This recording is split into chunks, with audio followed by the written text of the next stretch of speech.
기도부터 시작하고 저희 금요일 예배 드리겠습니다. 하나님 아버지 감사합니다. 오늘도 주님께서 아버지 이전에 아버지 저희를 모여 주셔서 아버지 예배하게 하시니 감사합니다.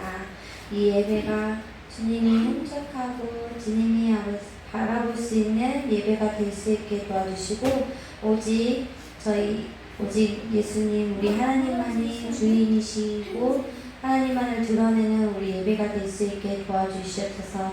각 사람마다 하나님이 부어주시는 그 은혜의 말씀을 받아들이는 아버지 마음에 아버지 자세를 만들어 주시고 그 아버지 하나님의 찬양을 불렀을 때 온몸을 다해 온 정신을 다해서 하나님을 예배하고 하나님을 찬양드리기를 원합니다. 하나님 아버지 우리가 하나님 앞에 나아갔을 때 한 걸음 한 걸음 나아갔을 때 우리가 하나님 안에서 하나님의 뜻을 깨닫고 앞으로 한 걸음 더 나아가는 은혜의 시간이 될 수 있게 도와주시옵소서.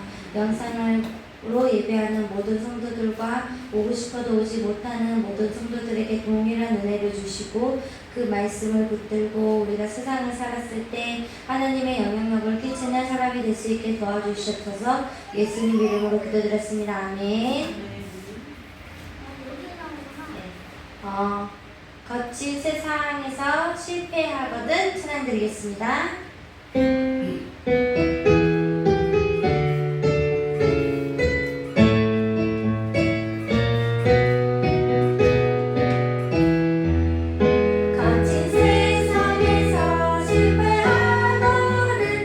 손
그 하나님이 저희가 쓰러져도 하나님께서 저희를 불러주시고 다시 한번 저희에게 하나님의 음성을 들려줄 수 있는 은혜를 허락하심에 감사하게 생각하고 있습니다. 저는 이 찬양을 불렀을 때 약간 도마의 생각이 들더라고요. 도마가 이제 예수님이 이제 사흘 만에 부활하시고 이제 마리아 있는 그 사람들이 모여서 예수님이 부활했다라고 말씀했을 때 도마가 믿지 않았잖아요. 그때 하나님께서 예수님께 나타나셔서 나의 손에 있는 박혀있는 그 못자국이랑 그 옆구리에 창을 넣어봐라 이렇게 말씀하시면서 그래 너희가 나를 믿어라 이렇게 말씀하신 게 저희도 약간 나도 그런 약한 믿음을 갖고 있는 도마가 아닐까라는 생각이 들면서 하나님께서 저에게도 내 손을 봐봐 나 진짜 하나님 내가 부활한 하나님이야 라는 그 말씀을 보면서 내가 하나님께서 나와 함께 항상 함께 계시는구나 하나님이 내가 의심이 많은 사람이지만 하나님 그 가운데서도 항상 나에게 확신해 주시는구나 하나님께서 나는 부활하신 예수님이다 나는 너희를 위해서 핏값으로 샀다 이걸 항상 저에게 각인시켜주는 하나님을 보면서 하나님의 그 은혜가 정말 말할 수 없이 정말 대단하시구나 생각이 들었습니다. 우리가 하나님 안에 거하면 내 영혼이 이 세상 속에 거친 풍파에도 안전할 것을 믿습니다. 내 영혼 안전합니다. 찬양드리겠습니다.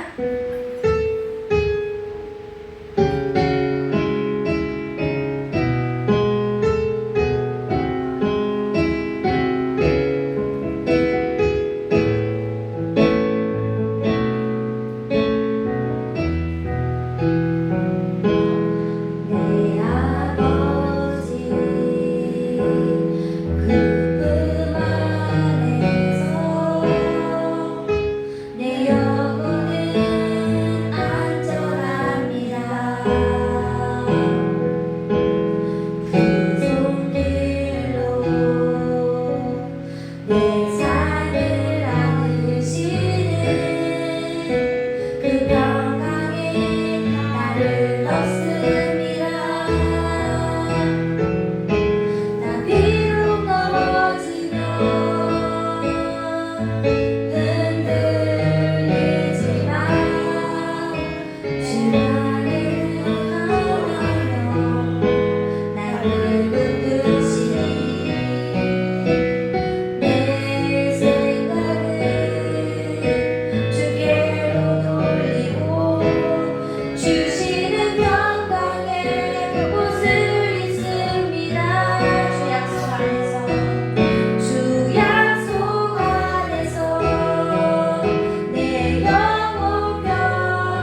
주님 나오시기 전에 기도로 마음 정돈하시길 바랍니다.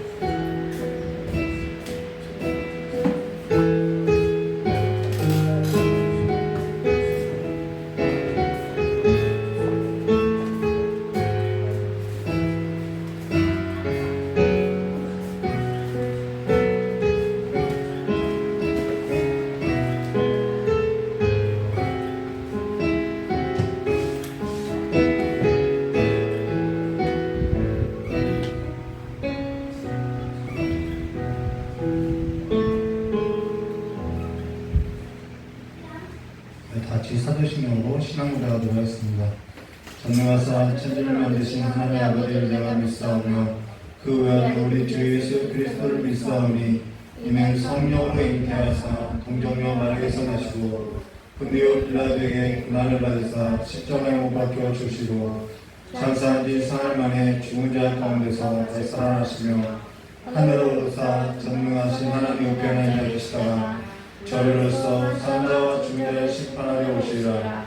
성령을 믿사오며 거룩한 공예와 성도와 서로 통하는 것과 죄를 사하여 주신 것과 몸이다에 사는 것과 영원히 사는 것을 믿사옵나이다. 아멘. 우리 찬송 부르시고 나서 우리 이경진 목사님 나오셔서 기도해 주시겠습니다. 찬송 한번 부르고 이경진 목사님이 대표로 기도해 주시겠습니다.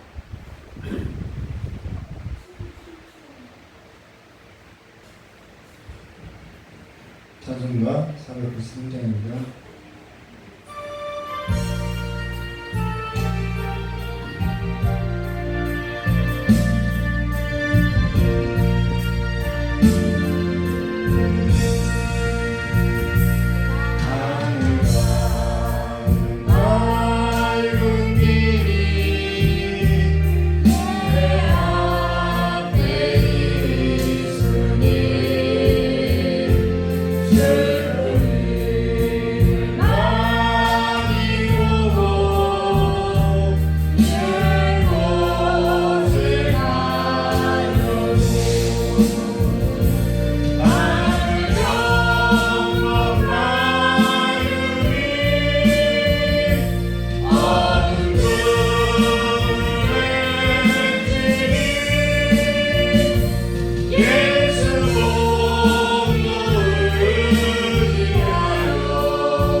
영원히 죽을 수밖에 없는 저희들을 예수 십자가의 보혈의 공로로 구원하여 주시고 또 예배의 자리에 불러주신 아버지 하나님께 진심으로 감사와 영광을 올려드립니다.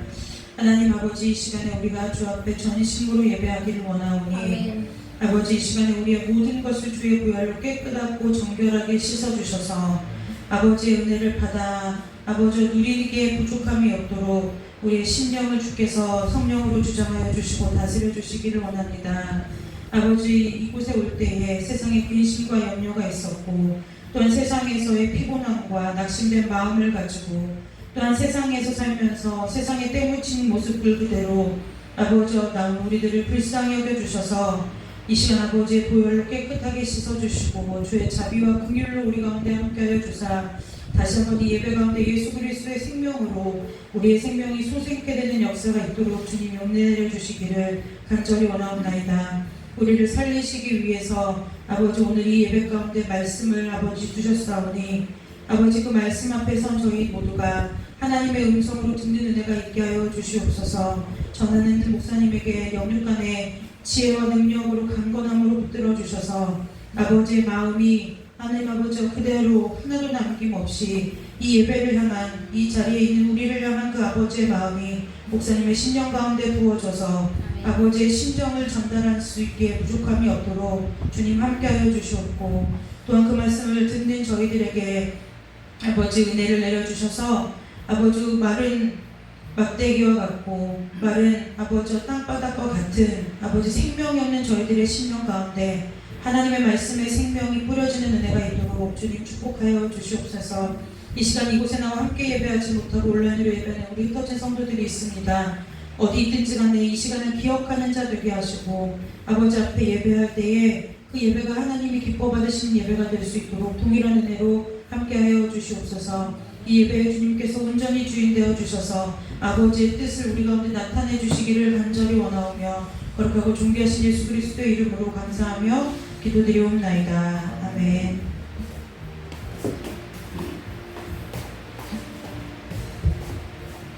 오늘 함께 나눌 말씀은요, 열왕기하 6장 1절에서부터 7절까지입니다. 열왕기하 6장 1절에서부터 7절까지입니다.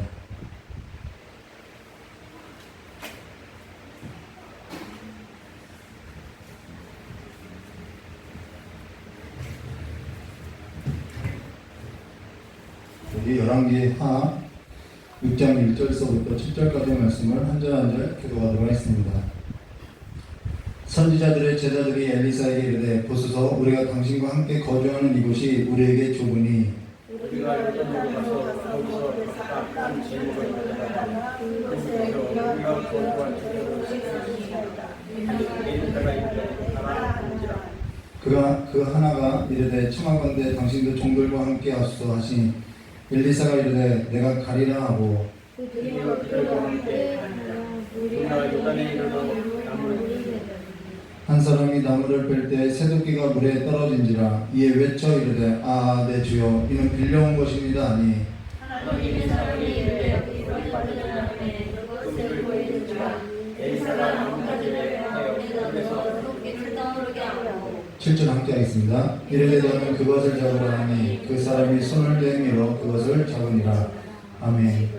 기도하도록 하겠습니다. 참 좋으신 하나님 아버지, 우리가 예수의 생명을 걸고 예수의 생명을 붙들고 오직 예수의 공로를 의지하고 살아가는 삶이 될 수 있도록 주여 함께해 주시었고 이 시간에도 주의 보혈을 의지하고 하나님의 말씀을 전하고 하나님의 말씀을 듣고 하나님의 말씀 앞에서 싸우니 이 말씀이 우리의 삶을 변화시키는 생명의 말씀이 되게 해주시길 간절히 원하오며 기하오신 예수님의 이름으로 기도드리옵나이다.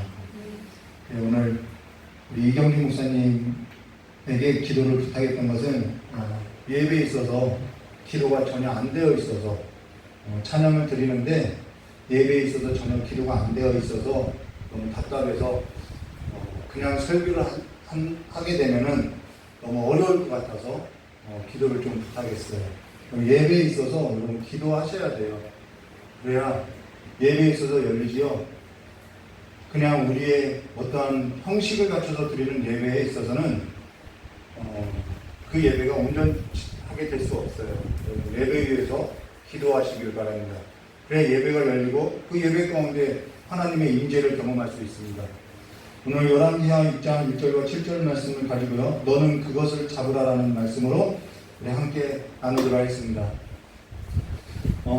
어제 우리 박혜진 지사님이 집에 와서 잠깐 여러 가지 이야기를 했는데요.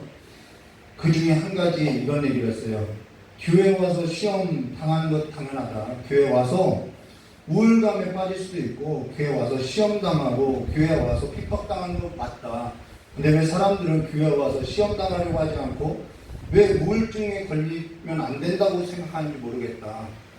우리는 우울증을 당하고, 우리는 핍박도 당하고, 고난도 당하고, 우리는 어려움도 겪어야 하고, 그 어려움 가운데 내가 예수 붙들고 살아간다라는 그 예수의 생명이 우리 안에 간직되어 있는 것을 우리가 봐야 한다라고 이런 얘기를 들려줬다는 것입니다. 오늘 그 내용이 바로 이 내용과 연관이 있어서 저와 여러분에게 나누고 있다는 거예요. 왜 우리는 교회 오면은 하나님의 은혜라고 한다라고 하면은 왜 그 은혜가 항상 내가 생각하는 그러한 것이 되어야 하는 거예요. 우리는 교회 와서 시험 받으면 안 된다라고 생각하고 있다는 것이죠. 우리가 예수 믿으면 어려움 당하지 않아야 한다고 생각한다라는 거예요. 그러면은 저와 여러분 안에 예수의 생명이, 예수의 공로가 참되게 내 삶을 붙들어가는 삶으로서 역사할 수 있겠냐는 거예요. 우리가 시험도 당해야 하고요. 우리가 우울증도 걸려봐야 하고요. 우리가 외로움도 겪어봐야 하고요. 그 안에서 우리가 정말 붙들고 살아가야 하는 그 생명이 무엇인지 발견되어야 한다는 것이죠. 이게 신앙이라는 것입니다. 오늘 현대의 많은 신앙이 그것을 겪지 않고 그냥 하나님의 은혜로서 하나님이 주시고자 하는 것이 아닌 내가 원하는 그러한 신앙의 논리로서 우리가 살아가고 있다는 것이죠. 그러나 성경은요, 저 여러분에게 그러한 것을 말해주고 있지 않다는 것입니다. 우리가 그리스도의 복음에 있어서 온전하게 받아들여야 한다는 것이죠. 그럼 오늘 저 여러분이 이 설교에 앞서서 지난 설교에 있어서 우리가 잠깐 기억한다고 하면은 지난 설교 시간에 열왕기하 5장 열왕기하 5장 8절에서부터 27절까지의 말씀을 가지고 나병에서 깨끗함을 받았던 아람왕 그 군대 장관 나아만의 신앙, 나아만의 장군의 신앙이 있었어요. 작은 일에도 이제는 막 떨리는 신앙으로서 살이 뭉그러지고 무뎌졌던 그가 신앙에 있어서 굉장히 민감하게 된 것을 우리가 볼 수 있다는 것이죠. 그리고 사환, 선지자 엘리사의 그 사환이었던 그 게하시를 보면서 게하시의 신앙은 어땠느냐? 정당한 요구가 있었다라는 거예요. 여호와께 맹세할 수 있을 만큼 정당한 요구가 있었다라는 거예요. 그로 인해서 아람왕 군대 장관 나아만에게 나아가서 요구했던 것이 뭐냐면은 여호와께 맹세했던 그 맹세하고 정당한 요구를 갖고 그에게 나가서 요구했던 것이 뭐냐면 옷 2벌이라는 거예요. 정당한 요구가 있었고 여호와께 맹세하는 것이 있었지만은 자기가 요구하는 것은 뭐냐면 자기 안에 있는 탐욕이었다는 것입니다. 그래서 저와 여러분이 지난 시간에 보았던 것이지만 이 게하시는 하나님의 은혜를 바꾸어서 자기 탐욕으로 삼다라는 거예요.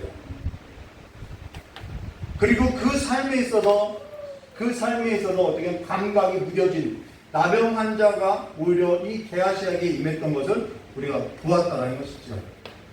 그러면서 결론적으로 무슨 얘기를 했냐면은 아람왕 군대 장관 나아만은 나병에서 깨끗함을 얻고자 엘리야 앞에 나아갔으나 사환 게하시는 정당한 요구로서 여호와께 맹세도 하고 아람 왕의 군대 장관 나아만에게 갔다고 하면서 그가 갖고 왔던 것은 뭐냐면 자기 탐욕이었다라는 거예요.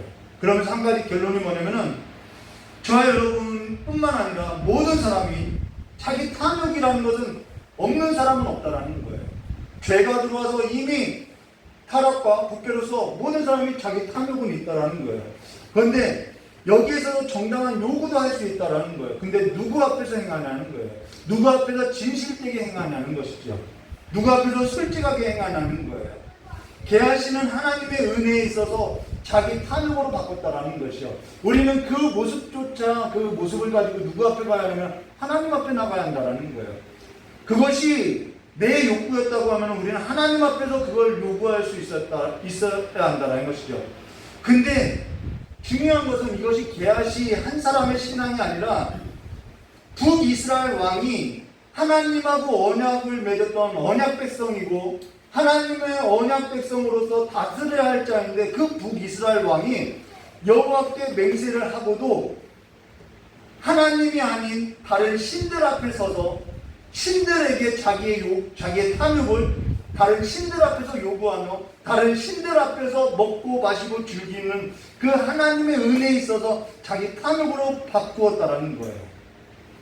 그때 당시 모든 사람들이 그것이 복이라고 생각했다라는 것이죠.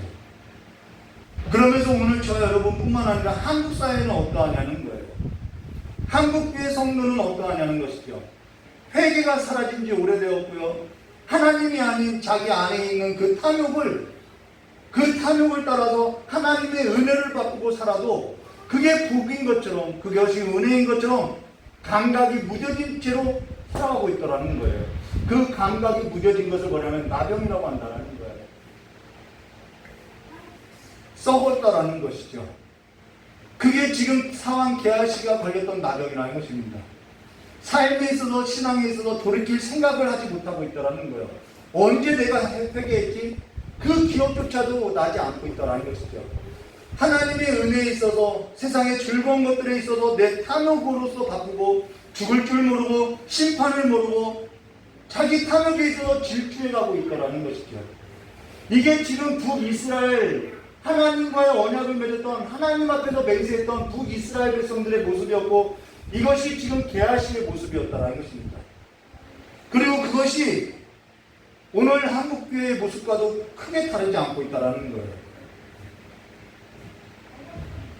그러면서 우리가 물질에 있어서 우리의 탐욕을 채웠음에도 불구하고 우리가 물질에 있어서 부흥했다고 해서 그것이 진정한 부흥이 될 수 있냐는 거죠. 그럼 성경이 말하는 부흥이 아니라는 거예요. 성경이 말하는 부흥은 항상 말씀으로 돌아오는 것이 성경이 말하고 있는 부흥이라는 것입니다. 성경에서 말하는 성공이라는 것은 너가 얼마만큼 물질을 소유하느냐 그 소유에 있는 것이 아니라 얼마만큼 너가 물질에 있어서 잘 사느냐가 아니라 말씀에 있어서 너가 잘 지키고 살았을 때 그 삶을 가리켜서 성공이라고 한다는 거예요. 그래서 갈라디아서 5장 13절에 형제들아 너희가 자유를 위하여 부르심을 입었나니 예 우리는 다 자유를 위해서 부름을 입었다라는 거예요. 그러나 그 자유로 육체의 기회로 삼지 말고 오직 사람으로 서로 종로로 달아라고 한 것처럼 이 게하시는 하나님과의 그 언약 백성으로서 하나님의 은혜에 있어서 지금 자기 탐욕으로 바뀌었다라는 것입니다. 그 자유를 육체의 기회로 삼고 말았다라는 거예요. 세상의 그 즐거운 낙이요 사실 영혼을 마비시키게 한다라는 거예요. 모든 사람이 아브라함의 자손이 아니라 마음에 할례를 행하야만 아브라함의 자손이며 약속의 자손이라고 말하고 있다는 것이죠. 오늘 저와 여러분이 마비된 그 감각을 가지고 무감각하게 내 영혼을 내 육체의 기회로 삼고 살아가는 것이 아니라 주를 사랑하는 그 사랑 안에서 호흡하며 숨을 쉬어야 한다는 것입니다. 저와 여러분 한 사람도 남김없이 호흡하는 자로서 신령한 것에 관해서 사모하며 주의 은혜에 있어서 맛을 받고 주의 은혜를 경험하는 자가 되기를 간절하게 소망한다는 거예요. 여기 있어서 어떠한 사람도 주의 은혜에 있어서 사왕 게하시 같이 육체의 기회로 삼아서 하나님께서도 죽은 자로서 발견되지 않기를 원한다는 것이죠. 그게 저와 여러분에게 있어서 부담이 되는 일일 수 있다는 거예요. 하나님의 은혜에 있어서 붙들려서 살아가는 그 삶이 저와 여러분에게 있어서 부담이 되는 일이라고 하여도 그렇게 되기를 간절히 소망한다는 거예요. 수요예배 때 저와 여러분이 그리스도 안에서 이 언약 안에서 이 게하시의 삶과 같이 발견된 자가 아니라 어찌됐건 그 그리스도 안에서 하나님의 은혜에 있어서 살아있는 자들로서 발견되길 원한다는 것이죠. 수요 저녁 예배를 마치고 피아노 수요일이 예전에 가르쳤던 그 피아노 선생님을 4년 만에 뵙게 됐어요. 근데 그 피아노 선생님을 뵐 때마다 드는 생각이 뭐냐면 늘 제 자신이 빚진 자라는 거예요. 너무 많은 은혜를 받게 됐다라는 것이죠. 근데 그 피아노 선생님이 말하는 말이 뭐냐면은, 한마디로 요약하면은 하나님의 은혜에 있어서 얻고자 몸부림을 치더라는 거예요. 삶이 넉넉하든 넉넉하지 않든 하나님의 은혜를 얻고자 몸부림을 치는 것을 보고 왔다라는 거예요. 오히려 목회자인 제가 제가 그렇게 살아가는 그런 모습을 좀 제가 경각심을 갖고 보게 됐는데, 그 만남 가운데서 성령께서 그 힘들어하는 모습을 보고 성령님께 잠깐 간구했죠. 기도했죠. 그래서 주신 말씀이 있어서 전하여주고 오게 됐다는 것입니다. 근데 그 그리스도 안에서 하나님의 은혜에 있어서 은혜를 얻고자 그게 몸부림을 치더라는 거예요. 오늘 저와 여러분이 주 앞에서 죽은 자로 발견되는 것이 아니라 어찌되었건 그와 같이 살아있는 자들로서 발견되기를 소망한다는 것입니다. 어린아이같이 발견되기를 소망한다는 거예요. 근데 솔직하게 저와 여러분이 한 10년 정도 함께 신앙생활을 했는데, 사실 그와 같이 발견된 것을 찾기라는 것은 쉽지 않더라는 거예요. 그런 의미에서 목회자로서 너무 안타깝다라는 것이죠. 저와 여러분 주변에 있어서 너무 많은 것들이 있더라는 거예요. 언제 내가 방에 있었던가, 언제 내가 회개했던가, 언제 내가 눈물을 흘렸던가, 언제 내가 하나님의 은혜를 구하고 그렇게 몸부림을 쳤던가, 언제 내겐 그 모든 것들이 내게 있어서는 이제는 너무 먼 이야기가 아닌가. 근데 그걸 간혹이나마 우리 성도님들의 삶 가운데서 하나님께서 역사하시는, 일하시는 것을 통해서 가끔이나마 보게 된다는 거예요.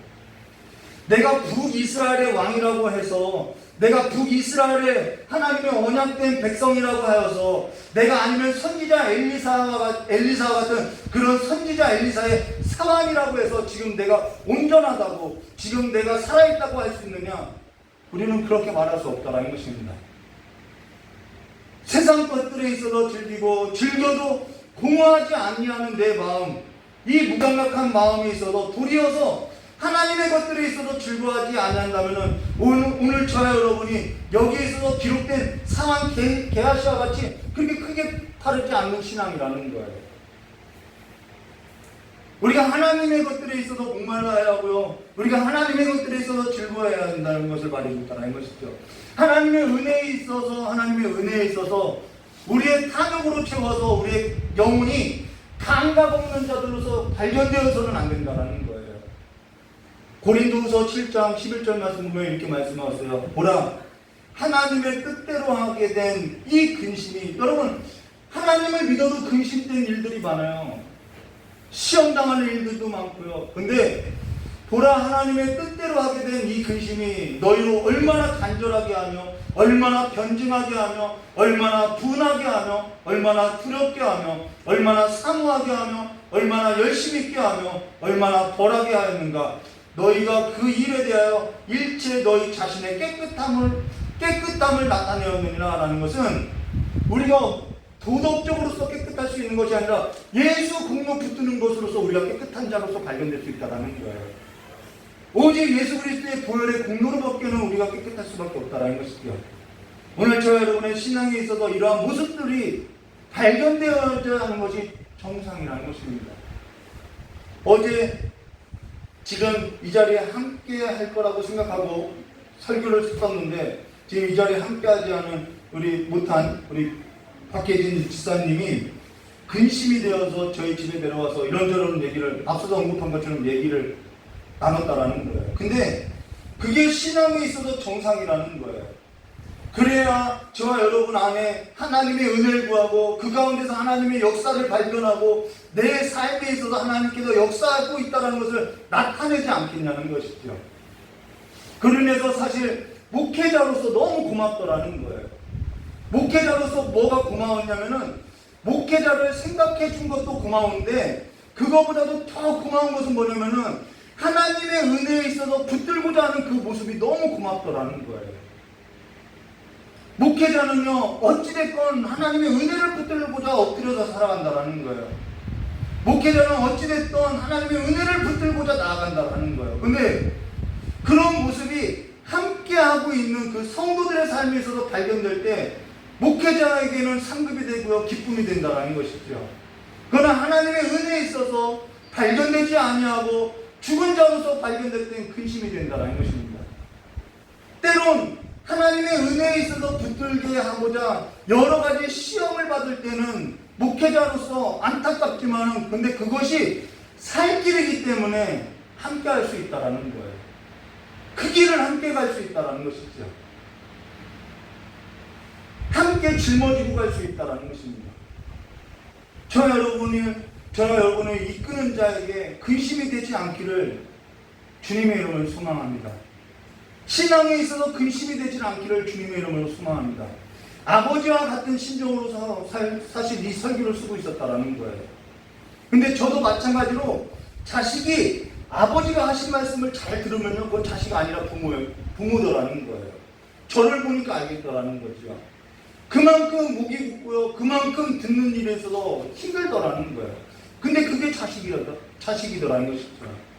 근데도 듣지 아니할 것을 알면서도 아버지가 자식을 가르치는 그 심정으로서 또 힘주어서 아버지의 심정을 가지고 또 설교를 하고 있다는 거예요. 어찌됐건 하나님의 은혜 안에서 발견된 자로서 자라나게 해야 하기 때문에 또 설교를 하고 있다는 것이죠. 그러면은 그 설교에 있어서 오늘 저와 여러분이 열왕기하 6장 1절 말씀 함께 보도록 하겠습니다. 선지자의 제자들이 엘리사에게 이르되 보소서, 우리가 당신과 함께 거주하는 이곳이 우리에게는 좁으니, 함께 거주한다는 것은 한 며칠 왔다 갔다 하다가 머물고 했다는 것이 아니라 동거동락했다라는 거예요. 완전히 함께 했다라는 거예요. 근데 그 거주지가 좁다라는 거예요. 왜 좁았을까요? 여기 우리가 주목할 것이 뭐냐면요, 선지자의 제자들이라는 것은 선지자 엘리사 제자가 아니라는 거예요. 엘리사 이전부터 있었던 그 선지학교의 선지생도들이라는 것이죠. 이전부터 선지학교가 있었고 그 선지학교의 제자들이라는 것입니다. 엘리사가 선지자 엘리야의 그 사역을 계승하게 되었기 때문에 전부터 있었던 그 선지자의 제자들이 엘리사를 선지자로서 그냥 자연스럽게 따르게 되었다는 거예요.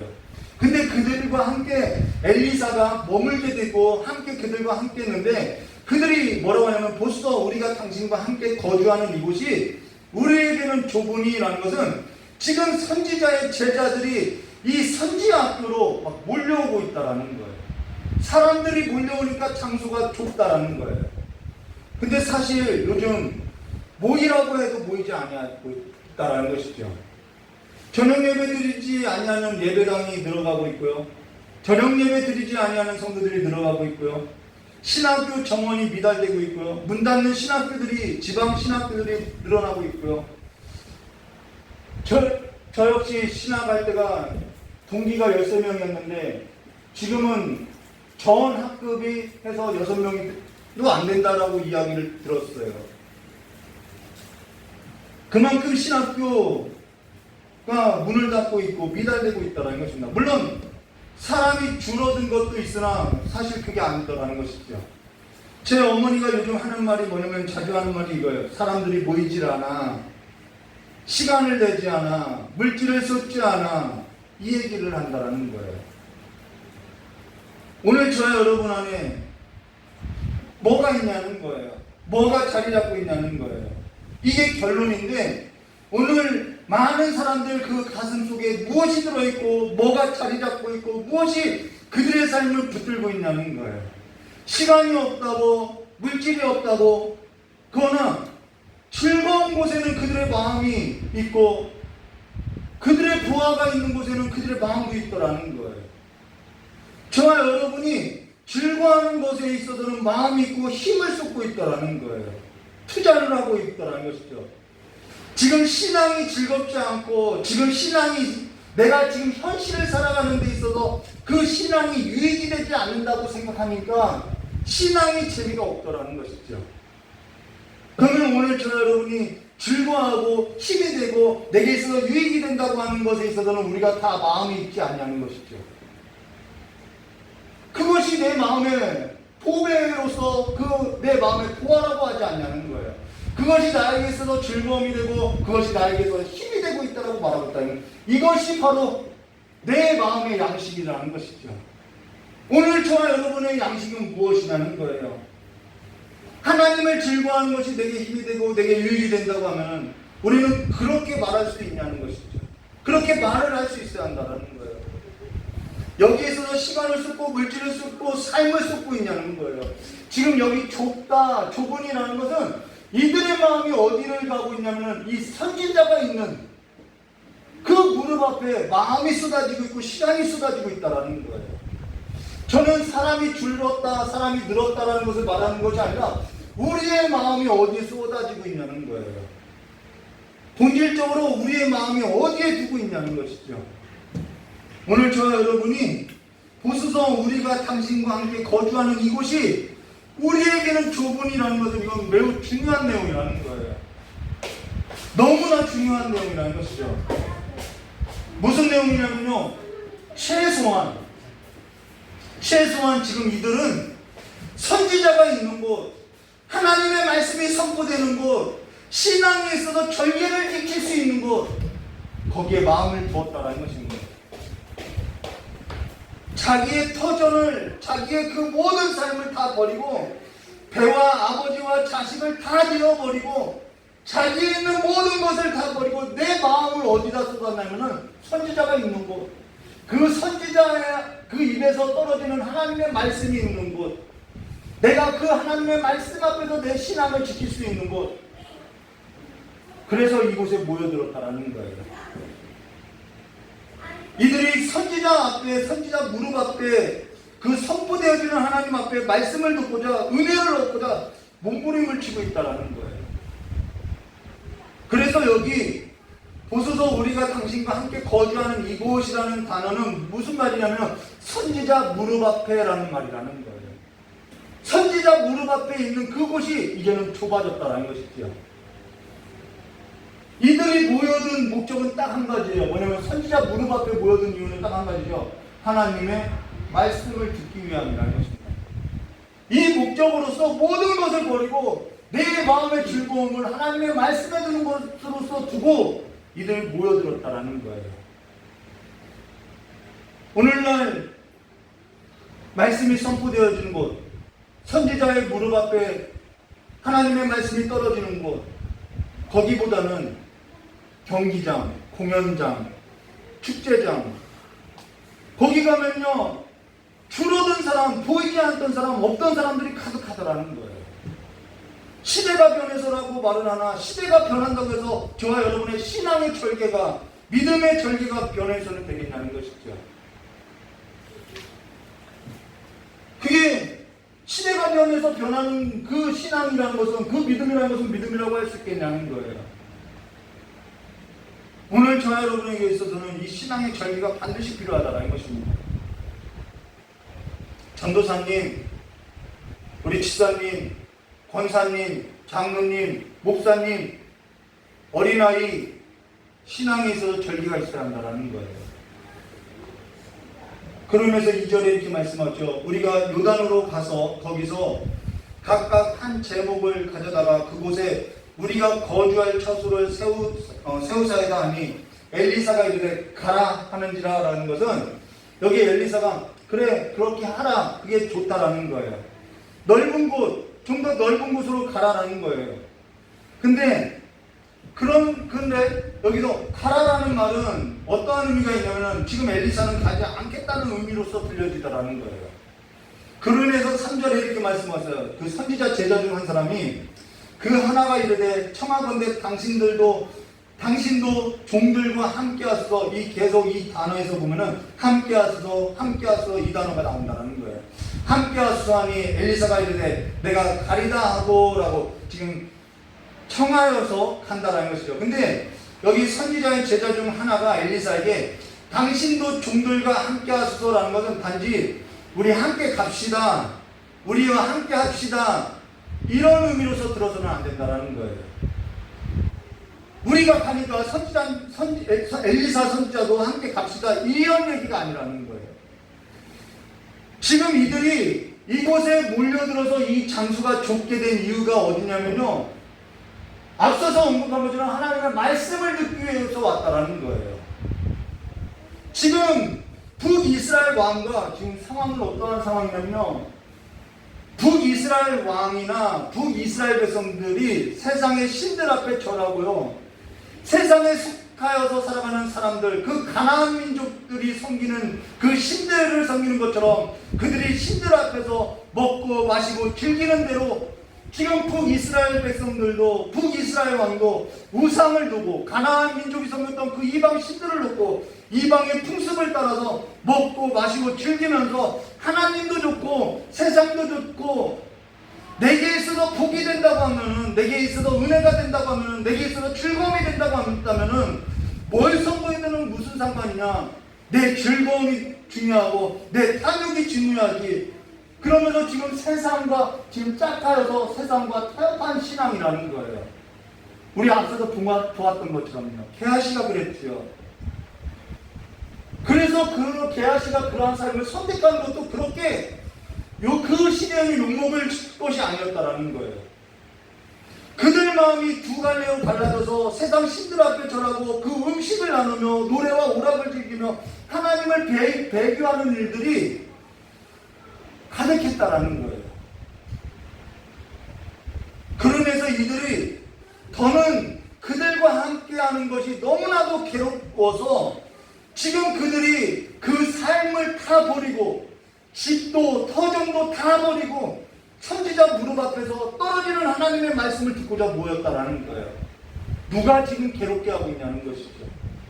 근데 지금 선지자 엘리사가 너희들 하려면은 그렇게 해라, 난 여기 있을게, 난 가지 아니하겠다 하면서 자기는 가지 아니한다고 한다면은 이들은 넓은 곳에 간다고 해도 그것이 무슨 의미가 있겠냐는 거예요.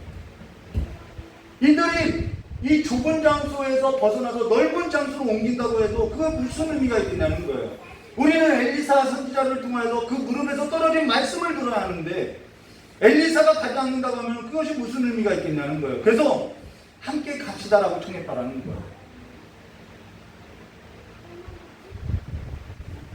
이거는 그냥 함께 갑시다라는 것이 아니라 우리는 당신의 무릎에서 떨어진 하나님의 말씀을 듣고자 모였으니 당신이 있어야 합니다. 생명의 말씀이 당신께 있으니 우리가 누구를 떠나서 누구에게 가겠나이까라는 그 말씀과 같다라는 거예요.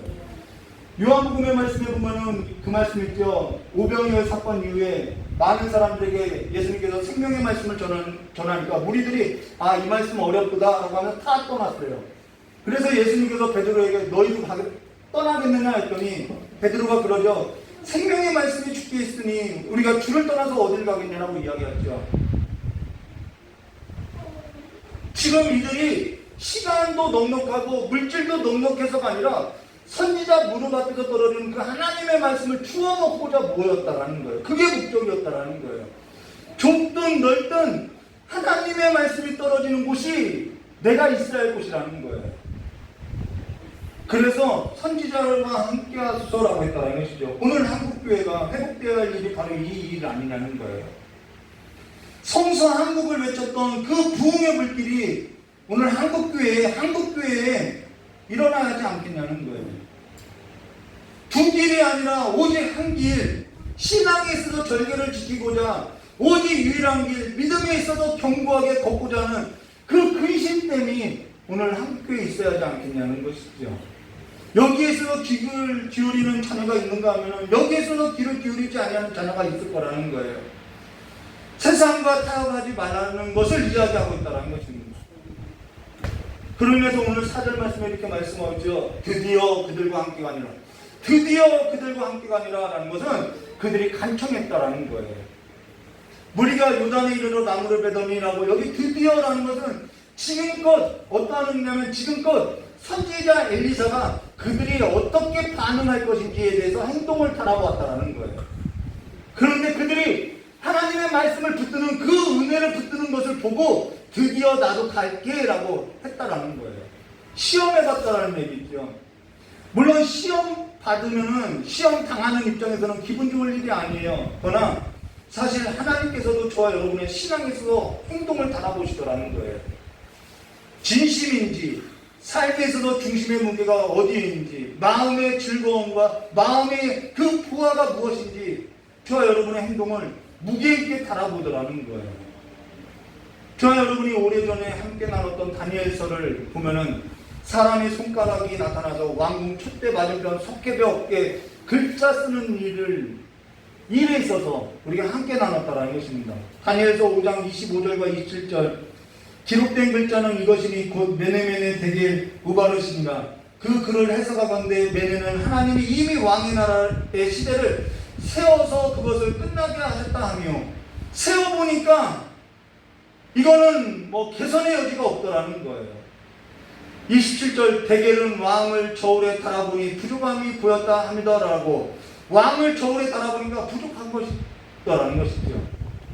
저와 여러분이 듣지 말아야 할 소리 중에 하나가 뭐냐면요, 저 사람 가볍네, 이 소리를 들어서는 안 된다라는 거예요. 그리스도인은요, 삶의 무게를 감당하는 자가 그리스도인이라는 거예요. 신앙의 절기를 지키고 살아가는 그 삶의 무게를 감당하는 것이 그리스도인이라는 거예요. 그러니까 외롭기도 하고요, 우울하기도 하고요, 세상 부는 바람대로 대세를 따라서 넘어간다면은 우리는 신앙의 절기를 지킨다고 말할 수 없다는 것이죠. 세상의 풍조와 세상의 바람이 그 부는 대로 흘러간다면은 그게 가벼운 것 아니냐는 것이죠. 물결을 두려워한다고 한다면은 우리가 어떻게 그 물결을 주님과 함께 걸어갈 수 있겠냐는 거예요. 우리가 어떻게 말씀을 의지해서 불타오르는 그 심정을 갖고 무리를 걸어갈 수 있겠냐는 거예요. 말씀이 있어서 불을 붙지 않으면요, 우리는 흘러 떠내려갈 수밖에 없다는 것입니다. 물 위로 올라서 물 위를 함께 걸어야 한다는 거예요. 근데 오늘 여기 이들이 요단에 이르러, 요단은 굉장히 중요한 장소이죠. 요단에 이르러 나무를 베더니, 자, 그러고 나서 어떤 일이 일어나냐면 나무를 베요. 근데 5절에 한 사람이 나무를 벨 때 쇠도끼가 물에 떨어진지라. 이에 외쳐 이르되 아, 네 주여, 이는 빌려온 것입니다 하니라고. 참 빌려온 것을 물에 빠졌다고 이야기하고 있어요. 혹시 저와 여러분 중에 어떤 사람의 물건을 빌려왔는데 쓸 수 없게 망가뜨린 적이 있나요? 사실 저는 이걸 간증이라고 해야 하나 말아야 하나 고민했는데요.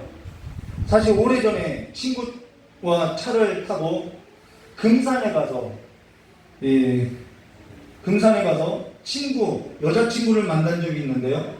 그 친구가 운전면허가 없는 저에게 운전을 가르쳐 준다고, 운전을 해보라고 해서 그 농길을 잠깐 운전하다가 그 농길 아래로 떨어져서 한 3바퀴 정도 이렇게 굴러서 차가 이렇게 옆으로 누웠던 적이 있어요. 그래서 문을 위로 이렇게 열고 가듯이 그 여자친구하고 제 친구를 끄집어내서 이렇게 나온 적이 있는데요. 그때가 겨울이어서 막 앞에 유리가 이게 다 깨졌는데 앞에 유리가 없어요.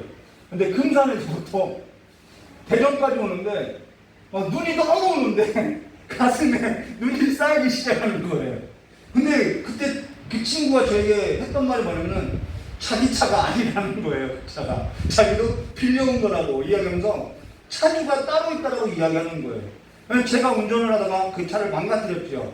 그래서 그 차주한테 막 몇 달을 시달린 적이 있어요. 미안하기도 하고, 그렇다고 해서 제가 해줄 수 있는 것은 없고 갚을 길이 없더라는 거예요. 뭐 수리비를 줄 수도 없고요. 그렇다고 해서 형편이 어려운, 저희 집 형편이 어려웠거든요. 어려운 부모님에게 이 사실을 말할 수도 없고 너무 미안하더라는 거예요. 그러면서 할 수 없이 해결할 방법은 배상하는 일밖에 없는데, 이 배상하는 일 한 가지밖에는 없다고 생각하고 그날 이후로 친구한테 연락을 하지 않고 도망다녔어요. 근데 지금은 어떻게 지내는지 궁금한데요. 이 영상을 보면은 아마 댓글 달면은 이제는 좀 갚아줄 수 있으니까 갚을 것 같아요.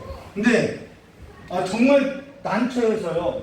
정말 어떻게 할 수가 없으니까 그냥 친한 친구인데 연락을 끊었어요. 연락을 끊었는데요. 그냥 갚아야 하는데, 배상을 해야 하는데, 지금 무슨 말을 하죠? 배상해야 한다라는 거예요. 여기 여기 세독기라는 의미가 어떠한 의미냐면요, 이들이 살아가는 데 있어서는 안 되는 그냥 필수품이라는 거예요. 집집마다 하나씩 다 있는 필수품이라는 거예요. 이 세독기라는 것이요. 그러면서 집마다 연장 하나씩 있는 것처럼 이들에게 세독기가 다 있다라는 거예요. 근데 지금 이들이 당시 북이스라엘 사람이라면 누구나 가지고 있는 그 연장 하나, 신앙의 절개를 지키고자 나와서 그 연장 하나조차도 없어서 그 세독기를 빌리고 살더라는 거예요. 그만큼 신앙의 절개를 지킨다는 것이 이와 같은 삶으로서 정말 궁핍한 삶이더라는 것이죠. 지금 그걸 보여주고 있다는 거예요. 근데 고린도후서 5장 10절 말씀 보면 우리가 항상 예수의 죽음을 몸에 짊어지면 예수의 생명이 또한 우리에게 나타나게 하려 함이라 라고 말씀하고 있다는 거예요. 이런 삶이라는 거예요. 제 아내가 한 번은 전에 간증했던 것처럼 너무 어려우니까 사탄이 와서 귓속말로 속삭이더라는 거예요. 너 물질 풀어줄 테니까 그냥 남들처럼 하고 살아. 너 보고 싶은 것 보고, 너 원하는 것 하고, 너 가지고 싶은 것 다 하고 살아. 속삭이더라는 거예요. 제 아내가 그때 당시 그 사탄의 속삭임에 막 화를 냈다고 이야기하죠. 나를 뭘로 보고. 내가 물질이 없지 신앙이 없냐고. 이렇게 이야기했다라고 간증을 했었는데요. 저 같으면은 흔들렸을 것 같아요. 그래? 그렇게 너 할 수 있어? 라고 흔들렸을 것 같아요. 솔직하게. 저 같으면은 10번이라도 흔들릴 것 같아요. 신학교 다닐 때도, 목회할 때도 하루에도 10번 넘게 이걸 놔야 하나, 말아야 하나 고민했었다라는 거예요. 여기, 내 주여, 이는 빌려온 것입니다. 라는 것은 더는 버틸 수 없는 끝에 왔다라는 거예요. 내가 신앙을 지키고자 왔는데, 이제는 더 이상은 나는 버틸 수 없습니다. 그 끝에 와 있다라는 거예요. 절망이라는 거죠. 현실은 절망이라는 거죠. 이와 같이 우리의 현실 가운데 신앙을 지키는데 그 현실 가운데 절망이라는 것이 왔을 때 오늘 그리스도인들은 어떻게 해야 하냐는 거예요. 오늘 그 그리스도인들은 어떻게 살아야 하냐는 거예요. 그냥 북이스라엘 왕과 같이, 북이스라엘 사람들과 같이, 사왕 게하시와 같이 적당히 세상과 타협하고 적당히 육체를 따라서 적당히 살아야겠냐는 거예요. 그것이 하나님의 은혜를 붙들고 있다라고 이야기해야겠냐는 것이죠. 오늘 저와 여러분이 하나님께, 저는 하나님을 저주해보기도 했어요. 오늘 저와 여러분이 하나님께 원망하고 저주해보지 않았다면요, 신앙에 있어서 절개를 지켜보지 않았다라는 거예요. 오늘 저와 여러분이 하나님께 절규해보지 않았다면은 신앙에 있어서 절개를 지켜보지 않았다라는 거예요. 적당하게 내 육체대로 세상하고 적당하게 타협해서 왔다고 하면은 그냥 살면 되거든요. 하나님의 은혜를 붙들지 않았다는 거거든요. 그러면 여기 세독기 빌려온 자가 어찌 그렇게 절규했느냐? 현실의 절망과 그 앞에 왜 그렇게 절규했느냐? 출애굽기 22장 1절과 15절 말씀 보시면요, 배상법이 나오고 있어요. 출애굽기 22장 15절과 14절과 15절, 만일 이웃에게 빌려온 것이 그 임자가 함께 있지 아니할 때에 함께 있지 않았어요. 상하거나 죽으면 반드시 배상하려니와 반드시 해야 하는 거예요. 저는 다행히 차주가 함께 있었기 때문에 배상하지 않았던 거예요. 그 임자가 그것과 함께 있었으면 배상하지 아니할지라. 만일 새낸 것이면 새로 족간이라. 배상법에는요, 빌려온 것에는요 반드시 배상해야 한다는 거예요. 주인이 없을 때는요. 근데 배상하지 못할 때는 어떻게 되느냐? 노예가 된다는 거예요. 노예가 된다는 거예요. 그래서 우리 앞서서 선지자의 제자들 중 아내가 남편을 잃었는데 두 아들이 갚지 못하니까, 배상하지 못하니까 노예로 팔려가는 것을 우리가 앞서서도 보았죠. 선지자의 제자의 삶이 이와 같았다는 거예요. 북이스라엘 이 시대가요. 노예가 된다는 것은 내 목숨의 주권자가 채권자에게 넘어간다는 거예요. 내 목숨이 그들의 손에 달리게 된다는 거예요. 혹 물질에 있어서 빌렸다가 갚지 못하게 되면 어찌 되느냐면요, 목숨이 묶이는 것과 같은 고통이 따르게 되어 있다는 거예요. 정말 목숨이 묶이는 고통처럼 고통이 따르게 되어 있다는 거예요. 그때부터는 내 목숨이 내 것이 아니죠. 채권자들의 손에 달려 있는 것이죠. 그걸 뭐라고 하면은 오늘 성경 말씀처럼 율법이라고 한다는 것입니다. 율법에 매이게 된다는 거예요. 자유인이 아니라는 거예요. 빛을 준다는 것은 그와 같은 고통이 따른다는 거예요. 그래서 빛이 없어서는 안 된다는 것이죠. 지금 이들이 신앙에 있어서 절기를 짓고 세상과 타협하지 아니하고 선지자 무릎 앞에 떨어지는 말씀에서 신앙을 지키고자 듣고자 살아왔는데 그 현실은 절망이었고요. 그 현실은요 절규하는 일밖에 없었고요. 근데 빌려온 것마저도 율법에 매여서 이제는 생명조차도 목숨조차도 이제는 버틸 재간이 없더라는 거예요. 어디에도 도울 자가 없는 상황으로 내몰리더라는 거예요. 수요 예배 마치고 피아노 선생님을 뵀을 때 피아노 선생님이 지금 상황이 그와 같은 상황이더라는 거예요. 신학교 다닐 때 제 아내의 삶이 그와 같은 삶이었어요. 집안에 쌀이 떨어지고요. 생리대 살돈도 떨어지고요. 그런 상황에서 그와 같은 상황에서 저와 여러분이 붙들어야 할 것이 무엇이냐? 오늘 그 이야기를 성경이 들려주고 있다는 거예요. 오라지인가요? 아, 나 몰라. 난 그냥 잠이나 잘래. 그냥 회피하는 건가요? 6절과 7절 말씀 이렇게 말씀하고 있어요. 하나님의 사람이 이르되 어디 빠졌느냐 하매 그곳을 보이는지라. 엘리사가 나뭇가지를 베어 물에 던져 새 도끼를 떠오르게 하고 이르되 너는 그것을 잡으라 하니 그 사람이 손을 내밀어 그것을 잡으니라. 여기 나뭇가지를 베어 물에 던지니 새 도끼가 떠올랐다는 것입니다. 이 떠오르다라는 것은 볼까요? 이게 도끼라고 이렇게 하면요, 도끼가 지금 물 아래에 잠겼다라는 거예요. 근데 한 나뭇가지를 던졌더니 이 물에 잠겼던 이 도끼가 떠올랐다라는 거예요. 물에 잠겼다가 떠오르는 것을 뭐라고 하죠?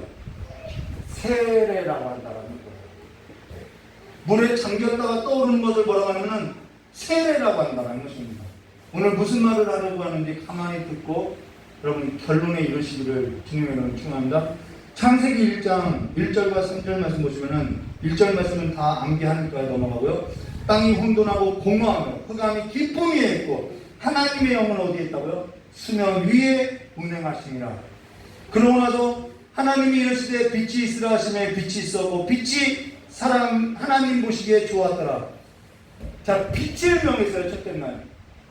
그리고 넷째 날 창세기 1장 14절 하나님이 이르시되 하늘의 궁창에 광명체들을 있어 낮과 밤을 나누게 하고 그것들로 징조와 계절과 날과 해를 이루라 하라라고. 여기에는 광명체들 중에서 큰 광명체, 작은 광명체를 만들어서 낮과 밤을 주관하게 했다는 것입니다.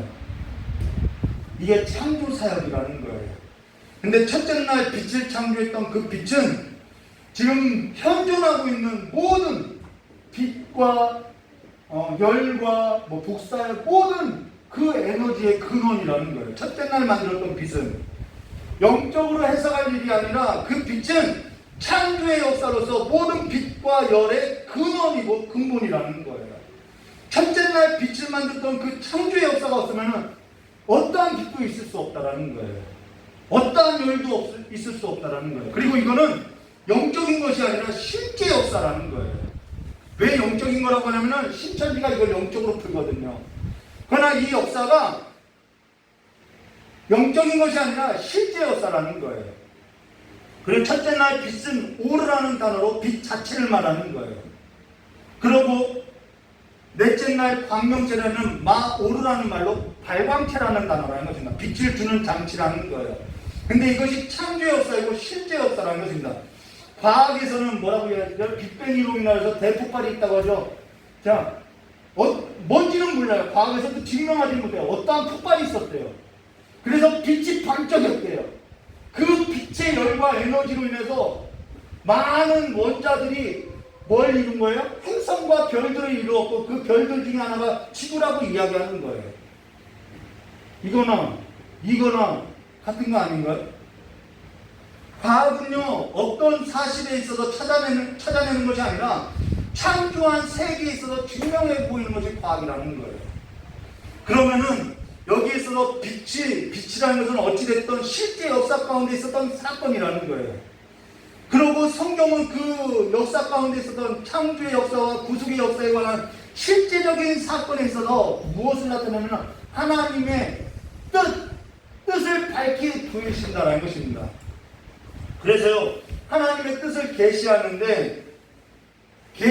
보이는데 광야에서 반석, 이거 사건이죠. 광야에 반석을 쳐서 물을 먹은 거 사건이에요. 실제적인 사건이에요. 그런데 그 반석을 뭐라고 하나님의 뜻을 계시하려면 그 반석으로부터 우리가 물을 마셨으니 그 반석은 누구라는 거예요? 예수 그리스도라고 이야기하고 있어요. 그리고 그들이 광야에서 하늘에서 만나를 내려서 하나님께서 먹이셨어요. 40년을 먹이셨어요. 이것도 실제 역사예요. 그런데 하나님께서 그 광야에서 만나를 먹이신 사건을 가리켜서 하나님의 뜻을 계시는데 그 하늘에서 내린 만나가 뭐냐면 생명의 떡으로 오신 예수 그리스도라고 말씀하고 있어요. 그것을 지금 그래서 그 창세기에 나온 그 역사는 실제 역사인데 그 실제 역사를 하나님의 뜻으로서 계시한 것이 뭐냐면은 고린도후서 4장 4절과 6절에 이렇게 말씀하고 있어요. 그 중에 이 세상의 신이 믿지 아니하는 자들의 마음을 혼미하게 하여 그리스도의 영광의 복음의 광채가 비치지 못하게 함이네. 그리스도는 하나님의 형상이니라. 우리가 전파하는 것이 아니라 오직 그리스도 예수가 주되신 것과 또 예수를 위하여 우리가 너에게 중된 것을 전파함이라. 어두운데 빛이라. 이거 실제 역사죠. 근데 이것을 뭐라고 해석하냐면은 어두운 곳에 빛이라 말씀하셨던 그 하나님께서 예수 그리스도의 얼굴에 있는 하나님의 영광을 아는 빛을 우리 마음 가운데 비추셨느니라 라고 이렇게 창세기의 실제 역사에 기록된 이 말씀을 믿는 자들에게 성령께서 말씀에 일꾼된 자들로 하여금 해석하고 적용해주고 있다라는 거예요. 그러면은 지금 이 이야기를 하려고 하는 거예요. 새도끼가 물에 빠진 것, 율법에 묶여서 아무것도 할 수 없이 공허함과 흑암 가운데 물에 빠져서 죽게 된 것, 이것이 우리의 삶이라는 거예요. 율법에 묶이고 새도끼가 물에 빠져서 물에 잠긴 그 일을 보라는 거예요. 여기에서는 이 새도끼를 건져줄 자가 누구냐는 거예요. 우리의 삶에서 건져 올려줄 자가 누구냐는 거예요. 거기에 누가 물에 잠기고 누가 물에 떠올랐느냐, 지금 주가 물에 잠기고 그가 물에서 떠올랐던 그 요단강 사건이 뭐냐면 세례라는 거예요. 그가 율법에 있어서 노예로 생명을 잃게 된 자를 대신해서 고난을 당하시고 모든 것을 십자가 앞에서 고난을 당하시고 다 갚아주셨다는 거예요. 그래서 그분이 요단에서 세례를 받으셨다는 것이죠. 지금 새도끼가 물에서 떠오른 것은 기적이라고 할 수도 있어요. 근데 그 새도끼가 의미하는 것은 율법이나 율법이 없는 자나 모든 자가 이 깊은 흑암의 수면 아래 죽게 된 공허한 상태를 말하고 있다는 거예요. 오늘 저와 여러분이 현실 가운데 절망하고 절규하고 있지 않냐는 것이죠. 오늘 저와 여러분이 예수 그리스도 합하여서 세례를 받은 이 사건이 우리에게는 기적이고요. 저와 여러분에게 있어서는 예수 그리스도 합하여서 물에서 건짐을 받은 자들로서 우리가 세례로서 예수와 합하여서 주 예수 그리스도와 함께 부활한 이 사건이 기적이라는 거예요. 이 세상 풍조에 건짐을 받은 것 기적이고요. 하나님의 은혜라는 거예요. 이 큰 구원을 등한히 여기고 우리가 살 수 있겠냐는 거예요. 지금 북이스라엘 백성도요, 애굽에서 노예로 살다가 모세에게 속하여서 홍해라는 물에 모세에게 속하여서 세례를 받고 구원받았다는 거예요. 근데 그들이 하나님의 은혜에 있어서 등한히 여기고 살면서 하나님의 은혜라고 한다면 어떻게 그들에게 있어서 하나님의 은혜가 될 수 있냐는 거예요. 하나님께서 이들에게 있어서 큰 구원을 베풀고 방패가 되어주시고 즐거움이 되어주시고 힘이 되어주셨다는 거예요.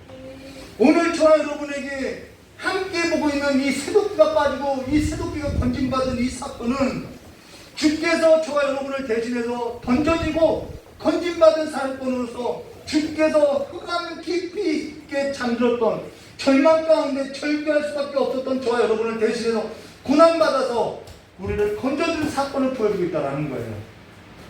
그 사건을 붙들라라는 거예요. 저와 여러분이 지금까지 살아오면서, 지금까지 걸어오면서 그 많은 어려움과 시험 가운데서 저와 여러분에게 힘이 되어도 건져주신 분이 누구냐는 거예요. 지금 우리의 마음이 의지하고, 우리의 마음이 즐거워하고, 우리의 마음이 의지하는 것들이 무엇이냐는 거예요.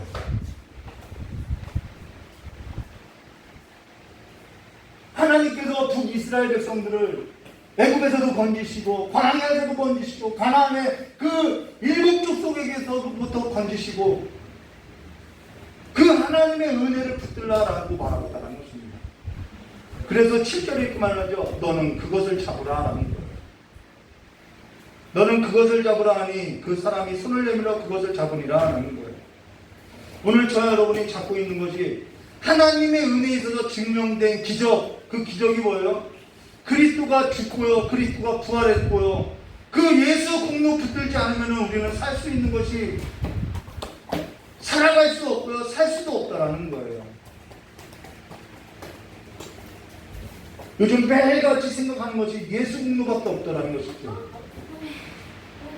질병으로부터, 우리가 가난으로부터 우겨쌈을 당하고 애매한 고난을 당해도 우리가 붙들 수 있는 것은 예수 생명밖에 없다라는 거예요. 예수 공로밖에 없다라는 거예요. 오늘 저와 여러분이 눈물 골짜기를 지날 때 뭘 붙들고 건너왔냐는 거예요. 오락을 붙들었나요? 그 오락이 나를 건져줬나요? 신앙의 절개를 지키고자 할 때 무엇을 붙들고 왔냐는 거예요. 예수 공로 아니면 아무것도 아니지 않나요? 저와 여러분이 그 위기마다 예수 이름 부르고 예수 이름으로서 건진받고 오지 않았냐는 거예요. 저와 여러분이 붙들고 있는 그 붙들었던 즐거움이 예수 공로 아니면요, 구원도 소망도 장래의 희망도 없다라는 거예요. 요즘 교회 연합하는 일에 있어서 저는 전보다 더 기도하고 있어요. 그러고 나서 한 가지 깨닫게 된 것이 뭐냐면은 예수 공로 아니면은 아무것도 할 수 없구나라는 것을 깨닫게 됐다는 거예요. 예수 공로 붙들고 가야죠. 예수 공로 생각하고 가야죠. 세상의 그 즐거움이 내게 있어서 소망이 되고, 내게 있어서 힘이 되고, 내게 있어서 즐거움이 될 수 있겠냐는 거예요. 살아서도 죽어서도 우리에게 유익이 되는 것은 예수 그리스도의 십자가, 예수 공로밖에 없다는 것입니다. 오늘 하나님께서 저와 여러분에게 보이신 그 예수 공로를 붙들고 일어나는 자들로서 끝까지 예수 공로 붙들고 끝까지 시험 당하여도, 끝까지 절규하는 삶이 내 앞에 있더라도 끝까지 신앙의 절개를 지키는 것이 뭔지 예수 공로 붙들고 나타내 보이시는, 그래서 저와 여러분의 삶이 예수의 죽음이 짊어진 삶과 같아도 예수의 공로가 있고 예수의 생명이 있는 거룩한 성도들로서 육체를 신뢰하지 마시고 성령을 힘입어서 예수 공로 붙들고 나가시기를 주님의 이름으로 축원합니다. 예수께서 우리를 건져주셨다는 거예요. 그 예수 공로 붙들고 나가는 거룩한 성도들이 되시기를, 날마다 예수 승리가 내 승리가 되는 삶이 되시기를 주님의 이름으로 축원합니다. 같이 기도하도록 하겠습니다. 주신 하나님 아버지, 우리의 삶에 있어서 예수 없으면 아무것도 아니오니 이제는 모든 문제의 답이 예수 공로가 될 수 있도록 주여 우리의 눈을 열어주시고, 우리의 마음의 부하가, 우리의 마음의 즐거움이, 우리의 마음의 힘이 예수 공로가 될 수 있도록 붙들어 주시길 간절히 원하오며 되어주신 예수님의 이름으로 축복하며 기도드려옵나이다. 찬송 한 번 부르고 깨달은 말씀 들고 기도하도록 하겠습니다. 여러분, 제가 목회를 처음 개척하면서 여러분에게 약속한 것도 있죠. 처음과 끝까지 예수 얘기만 할 거니까 예수 얘기 듣기 싫으면은 그냥 안 따라오셔도 돼요, 이 얘기했죠. 성경은요, 처음부터 끝까지 예수 얘기밖에 없어요. 우리가 살아갈 것도 예수 붙들고 살아가는 것밖에 없어요. 그 예수 붙들고 있기를 주님의 이름으로 축원합니다. 우리 찬양으로 기도하도록 하겠습니다.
좋으신 하나님 아버지, 이제는 우리 모든 삶에서 예수 복로 의지하고 예수 십자가를 붙들고 예수 생명과 자들로 살아갈 수 있도록 우리의 마음을 다시 한번 깨끗하고 정결하게 하사 아버지 앞에 선 자들로서 아버지의 그 부끄러운 아버지 우리가 부끄럽게 생각했던 그 버려졌던 십자가를 다시 이제는 짊어지고 주님 앞에 서서 하나님의 영광을 바라보며 그 영광된 삶으로서 나아가시고 그 역사의 기간을 원합니다. 그리스도와 합하여서 십자가에 이제는 우리가 모든 것을 싸우니 아버지 이제는 그리스도와 합하여서 우리가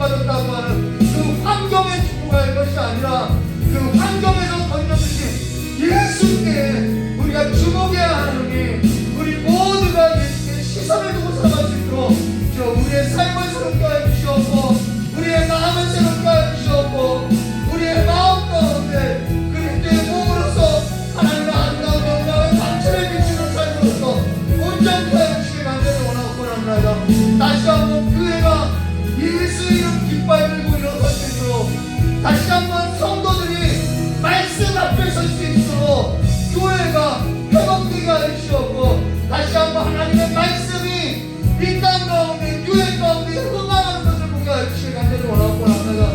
구원받은 백성들이 하나님의 백성들이 하나님 앞에 나와서 이제는 기도하게 하여 주시옵고 하나님 앞에서 하나님의 역사에서 눈을 뜨게 하여 주시옵고 하나님 앞에서 함께 살아가는 삶에서 얼마나 간절한지 얼마나 사모하는지 얼마나 부끄러운지 얼마나 눈물을 흘리는지 그 삶에 있어서 하나님께서 의심하는 그 의심으로서 의심되는 삶으로서 하나님의 생명을 붙들고 살아갈 수 있도록 그 역사를 주기를 간절히 원하고 원합니다. 이 땅이 하나님의 징계의 종으로서 아버지가 전쟁의 불바다가 되지 아니하도록 이 백성들을 불쌍히 여겨주시옵고 하나님의 큰 자비로서 함께하여 주시옵고 하나님께서 이 백성을 더욱더 불쌍히 여겨주셔서 다시 한번 우리의 마음이 갈라졌던 마음이 하나님께로 두 손 들고 나올 수 있도록 회복시켜 주시길 간절히 원하고 원합니다. 우리가 다른 것에 신경을 주지 아니하고 오직 우리를 구원하시고 우리를 건져주시고 우리에게 즐거움이 되었고 우리에게 힘이 되었고 우리에게 방패가 되었던 그 하나님 우리 주 예수 그리스도를 붙드는 삶으로서 다시 일어나는 거룩한 성도들이 될 수 있도록 스럽게 하여 주시옵고 오늘 예배드리고 하나님을 경배하고 영상으로 함께 예배드리는 많은 성도들이 함께 붙들어가야 할 것이 예수 공도밖에 없다는 것을 보게 하여 주시옵고 다시 한번 예수 공도 붙들고 일어나는 자들이 될 수 있도록 역사해 주시기 간절히 원하고 합니다. 이 땅 가운데 정말 현실 가운데 절규할 수밖에 없고 절망할 수밖에 없고 현실 앞에서 낙심하고 절망하는 많은 눈물을 흘리는 성도들의 그 삶을 아버지께서 위로하여 주시옵고 아버지의 이름을 표를 때에 아버지의 영광을 위하여서 아버지의 그 이름을 위하여서 그 가난으로부터 그 절망으로부터 그 좌절로부터 그 질병으로부터 건져주시고 나아가고 고침받을 수 있도록 주님께서 다시 한번 회복시켜 주시옵고 교회가 이제는 주님께서 행하였던 그 하나님의 나라의 큰 일들을 감당할 수 있는 교회가 될 수 있도록 새롭게 하여 주시길 간절히 원하오며 되어주신 예수님의 이름으로 축복하며 기도드리옵나이다.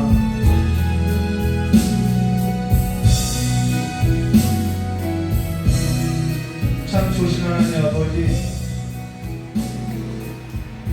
우리가 다시 한번 붙들 것이 넌 그것을 잡으라라고 말씀한 것처럼 우리가 다시 한번 붙들어야 할 것이 예수 공로밖에 없사오니 우리를 건져주셨던 그 예수 공로를 붙들고 예수 생명 붙들고 현실의 문제를 바라보는 것이 아니라 그 현실을 뛰어넘어서 그 수면 위에 우리를 덮고 있었던 그 수면 위에 운행하시는 그 하나님의 영을 바라보고 성령을 힘입어서 일어나는 교회들이 될 수 있도록 주 역사해 주시옵고 우리의 마음이 탐욕의 사무잡혀서 살아가는 것이 아니라 하나님의 은혜에 있어서 얼마나 간절한지 얼마나 변증하는지 얼마나 진실한지 얼마나 눈물을 맺히는지 다시 한번 하나님을 기억하는 그 은혜의 삶으로서 발견되는 자들이 될 수 있도록 주 이렇게 세워주시길 간절히 원하오며 기어진 예수님의 이름으로 축복하며 기도드리옵나이다. 우리 다같이 주기도문 주님께서 가르쳐 주신 주기도문 함으로 금요예배를 마치도록 하겠습니다. 하늘에 계신 우리 아버지여 이름이 거룩히 여김을 받으시며 나라의 임하옵시며 뜻이 하늘에서 이루어진 것이 땅에서도 이루어지리라. 오늘 우리에게 일용할 양식을 주옵시고 우리가 우리의 죄진 자의 사하는 것 같이 우리의 죄를 사하여 주옵시고 우리를 시험에 들게 하지 마옵시며 다만 악에서 구하옵소서. 대개 나라와 권세한 명의 아버지께 영원히 있사옵나이다. 아멘. 우리 하나님께 영광 받소리했습니다.